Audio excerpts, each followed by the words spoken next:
Eternals is the brand new Marvel Cinematic Universe movie that is hitting exclusively in theaters today, November 5th. The film stars Gemma Chan, Richard Madden, Angelina Jolie, Camille Nanjiani, Brian Tyree Henry, Barry Kogan, Kit Harington, and Salma Hayek, and tells a story about the saga of the Eternals, a race of immortal beings who have been around for 7,000 years and have shaped its history and civilizations, while these other types of creatures, the deviants, are in trying to ruin their 7,000-year mission. The film's 2 hours and 37 minutes long, is directed by Chloe Zhao, and is PG-13. Welcome back to a brand new, highly anticipated movie review here on Mac Talks Movies. We're talking about Eternals. So if you're new to the channel, please subscribe, ring the bell. I do these types of movie reviews, TV show reviews, streaming platform reviews, movie rankings, box office breakdown show, everything here on this channel. Also, I'm going to let you know my other videos coming down the line very, very soon at the end of this video.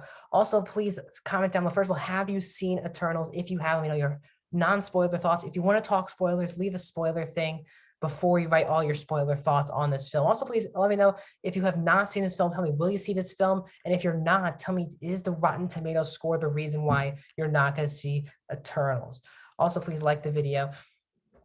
And let's get started. So I was heading in, again, I heard all the critics score. I know it's Rotten Tomatoes. I know it's the worst ranked, the worst rated MCU film on Rotten Tomatoes. But for me, that didn't matter. I was going in with this cast and Chloe Zhao directing it, who I believe was the best director of the year last year with Nomadland. Even though I don't love Nomadland, the best part of that movie is her direction, the way she shoots things. And this mega cast, which is, again, is one of the bigger MCU casts that they've had for a new solo type film. Mega cast. And again, it's also the second longest MCU film at 2:37. It's a long movie.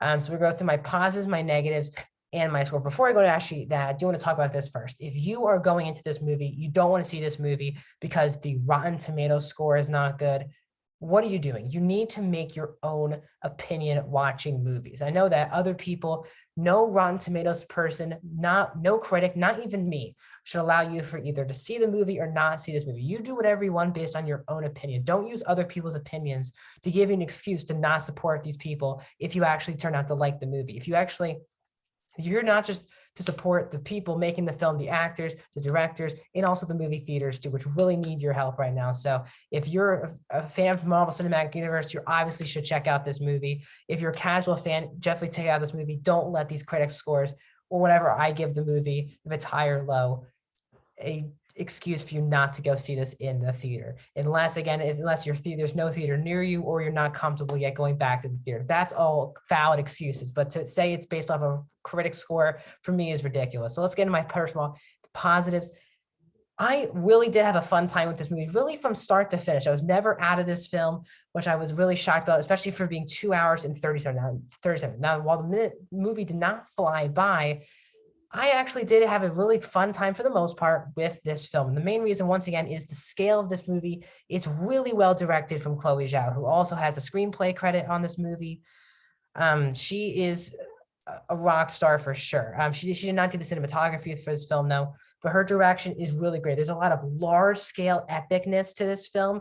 And one of the biggest compliments I want to give this film is also that it just doesn't feel like any other film in the Marvel Cinematic Universe. It's totally off formula. And some people have been saying for recent years, and especially I have been a little bit the past couple years, and that's that Marvel MCU has a formula of story. You've seen a lot of these origin stories of new characters a billion times. Iron Man, Doctor Strange have a very, very similar story. Villains have similar upbringings, and that's been what a lot of people's issues have been with the MCU, that they don't make bold choices and they just it's a machine. If you're in that camp, at least very firm in that camp, I'm not. I still enjoy I love the MCU. I go see every movie. I'm fun with most of the films in the franchise.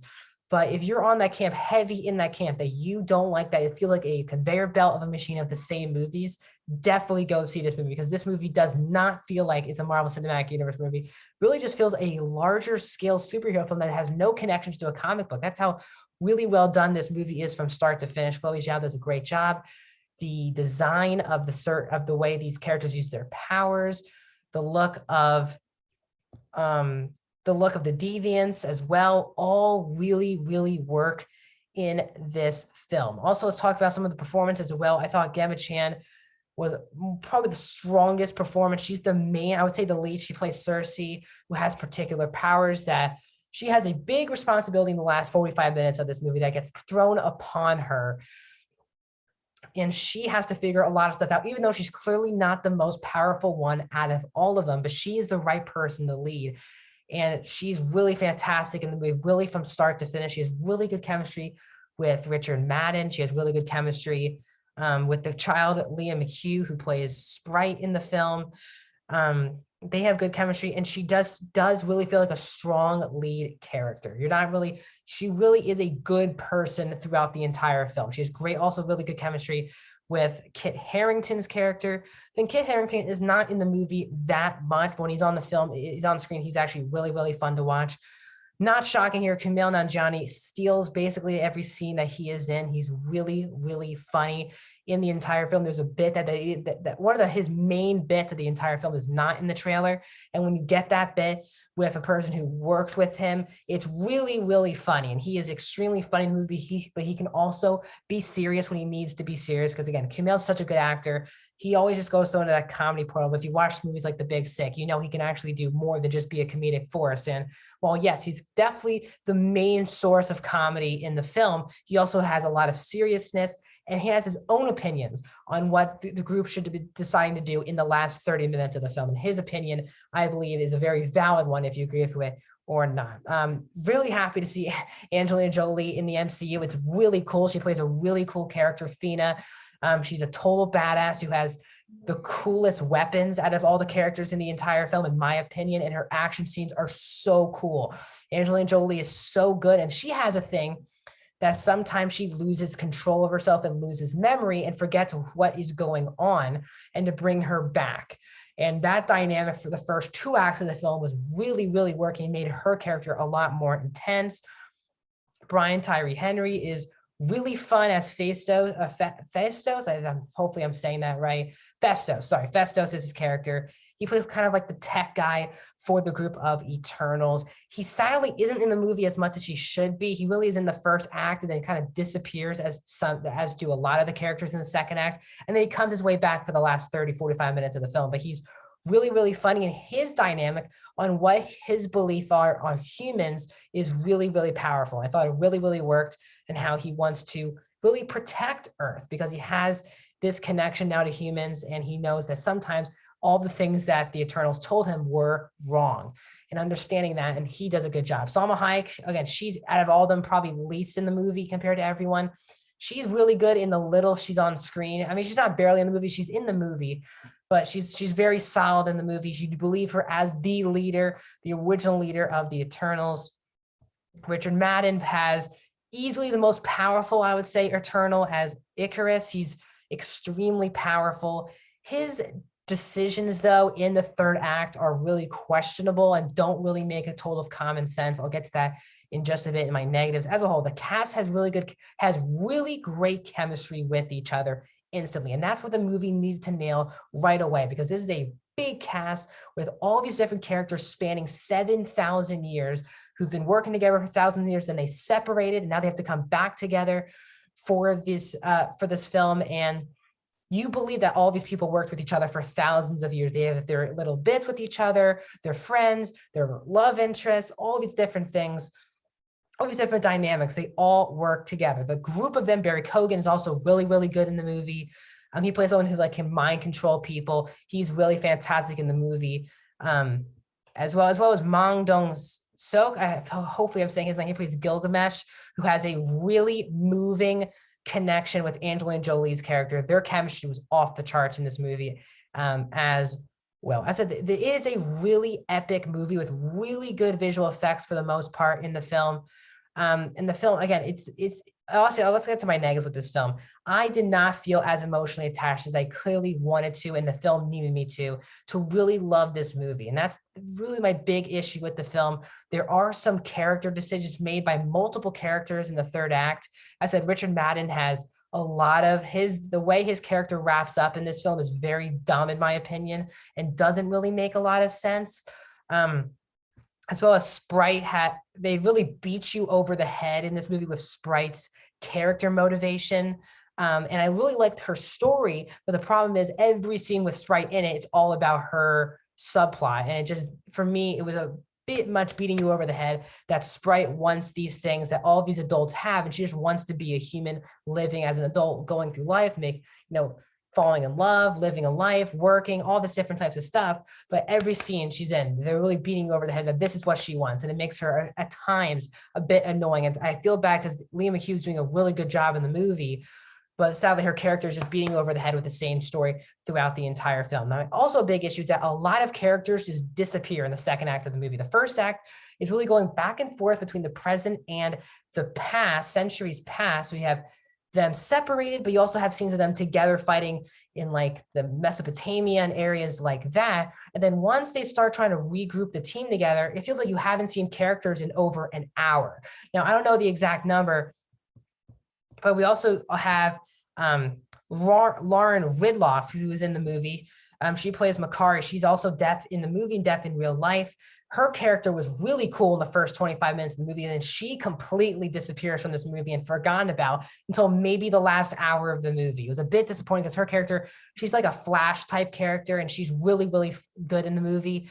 And I wanted a lot more of her. As I said, Brian Tyree Henry absolutely disappears in this movie after being in, he was in the first act, but not in a major role because he's not the action guy, he's really the tech guy. And when he gets down for some action, it's really, really fun. But again, his story doesn't really come to fruition until the last 40 minutes of the movie.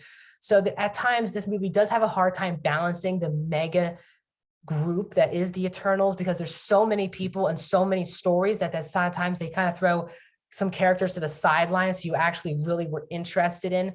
And that kind of stuff does happen. They also need to set up some rules on how the Eternals are basically immortal, but stuff happens and you're kind of like, how could they survive this? How can they not survive this?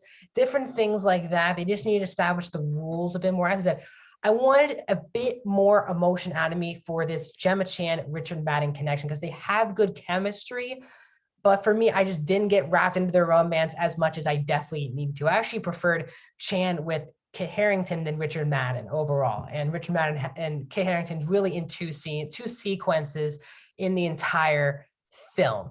So that was a bit disappointing. As I said, Salma Hayek, I think they could have done a lot more background because she is the leader of the Eternals and she's been working on this for way longer than the rest of the group. And I wanted to know a lot more backstory on how she became the leader of the Eternals. But she is very much, as I said, in the background. While she's the leader, she's kind of mostly seen in the past, and her character just does not get enough screen time. And as I said, the movie also is a bit too long. It's 2 hours and 37 minutes, and the movie could have been cut like 15, 20 minutes to be 2:15. It was a bit too stretchy, especially when you have to sit through 2 post-credit scenes. It can feel really, really long. And one of my main issues with the movie is that at times it just doesn't feel like this can actually connect to the MCU. Really until the post credits where stuff starts happening, where you're kind of feeling like this is a part of the MCU. If you sit from this movie from start to finish and you don't go to the post credit scenes, you would have no idea this is an MCU movie, because the post credit scenes are the only thing that really makes this an MCU movie, because both post credit scenes really set up the future of these characters in the Marvel Cinematic Universe. If you just leave after the credits, it might be a completely different movie for you, because this movie has at times nothing to do with the MCU other than they obviously bring up what happened with Thanos, as you saw in the trailer, with the snap and how that's affected the world population, all those different types of things. But other than that, if you actually look at what the characters are doing, how grand they really are gods in a way, you don't really see how could they even interact with our main heroes in the MCU. But I really am interested. Hopefully more stuff gets announced on Disney Plus Day next week about how these characters will be able to connect for the future. As I said, there's 2 post-credit scenes, a mid-credit scene that everyone is talking about because of a particular person who's in it. I'm not going to spoil it. And there's also another post-credit scene after all the credits are done that's really fantastic and really leaves you wanting more. So that's my thoughts on Eternals. I'm going to give the film a 3.5 out of 5, a 73% for Eternals. It's not my, I did so far this year, Shang-Chi #1, Eternals 2, Black Widow 3 for my MCU films of the year. I'm also going to wait to do my MCU ranking list when Spider-Man No Way Home comes out, because it comes out next week. And I'll give a full 27 movie ranking next month, as well as my Spider-Man movie ranking, which will also be next month after No Way Home comes out, because I'm currently rewatching all of the Spider-Man movies heading into that film. Also, 2 movie reviews will be coming tomorrow. Netflix review and a Apple TV Plus movie review, as well as a Big Mouth season 5 spoiler review will be coming out next week, as well as my box office breakdown. So how will Eternals do at the box office? One more time, if you are determined to see this movie because of what critics say, make your own opinion on the movie. Don't have any personal bias or critic bias. Have your own opinion on a movie. If you like the MCU, you definitely have to check out Eternals. So that's my thoughts on Eternals. Please like the video, subscribe. I'll see you guys soon.